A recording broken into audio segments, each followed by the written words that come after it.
की पूजा हैं, एक लिंग पूजा और एक वैर पूजा। पंचदेव उपासना में नमस्ते प्रागदेवाय, नमस्ते जलसायने, नमस्ते विघ्ननाशाय शिवशक्ति नमोस्तुते। सबसे पहले भगवान सूर्य की उपासना करी जाती है। भगवान सूर्य का प्रकट रूप संसार में उगता और प्रकट होता हुआ दिखाई देता है। भोर हुई, सूर्य प्रकट हुए तो भोर हुई, सूर्य धरती की छाया में विलुप्त हो गए तो कहते रात्रि हो गई। वो विलुप्त नहीं होते हैं। अगर धरती के दूसरे छोर पर जाओगे तो आपको वहाँ दिन होता हुआ मिलेगा। पुराने जमाने में ये बात केवल टेलीपैथी के द्वारा ही समझी जा सकती थी, लेकिन अभी तो ये बात व्हाट्सएप के द्वारा भी समझी जा सकती है कि आपके कोई परदेश में रहते हो और आप यहाँ से व्हाट्सएप कॉल करो तो आपके यहाँ रात हो रही है, उनके यहाँ दिन हो रहा है, और अभी अभी आपकी लाइव बातें हो रही हैं। इसका मतलब सूर्य तो कहीं गए नहीं हैं, तो यहीं आपके यहाँ रात हो रही है, उनके यहाँ दिन हो रहा है। धरती के इस छोर पर रात हो गई, धरती के इस छोर पर दिन हो गया। जब धरती के इस छोर पर रात होगी तब इस छोर पर दिन हो जाएगा। ये उनका प्रगट रूप है। अब उनका अप्रगट रूप कौन सा है? ये जो आत्मा है मनुष्य का, जो चेतन तत्व है, ये मनुष्य की आत्मा ही भगवान सूर्य का लिंग रूप है।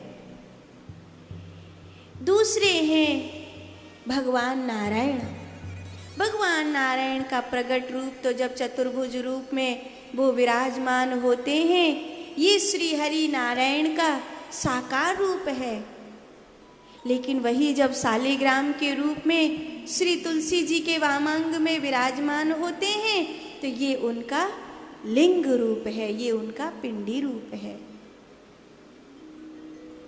तीसरे हैं भगवान गणपति। उनका प्रगट रूप, उनका साकार रूप तो बड़ी सी सूंड, बड़े बड़े कान, मोटा सा पेट, छोटी छोटी आँख, गौर वर्ण वाले, हाथ में मोदक लेकर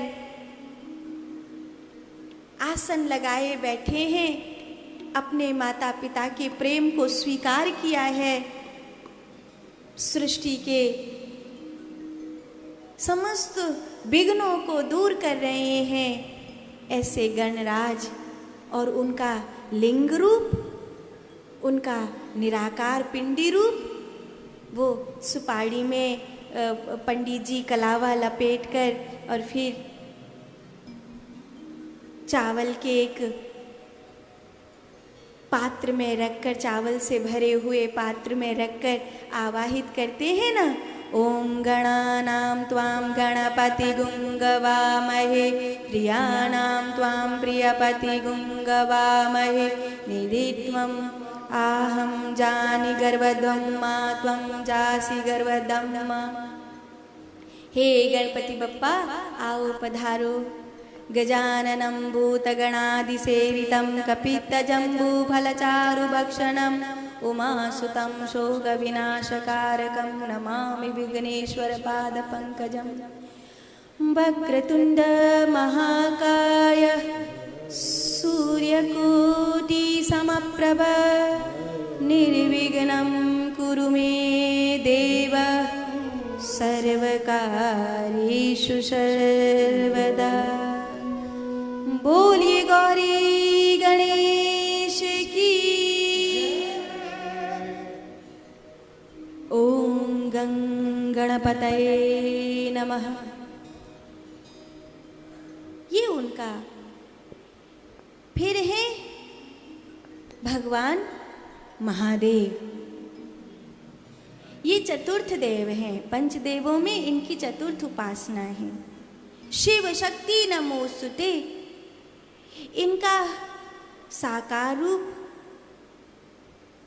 जटाओं में गंगा जी, गले में सर्प, माथे पर त्रिपुंड,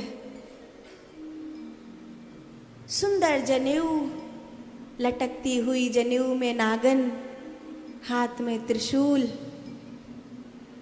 त्रिशूल पर लटकता डमरू, रुद्राक्ष के बाजूबंद, पांव में बंधा हुआ काला धागा, मृग चर्म धारण करने वाले, शेर की खाल के आसन पर बैठने वाले महादेव, ये उनका प्रकट रूप है, ये उनका साकार रूप है। लेकिन उनका लिंग रूप, पिंडी रूप शिवलिंग के रूप में विराजित होता है।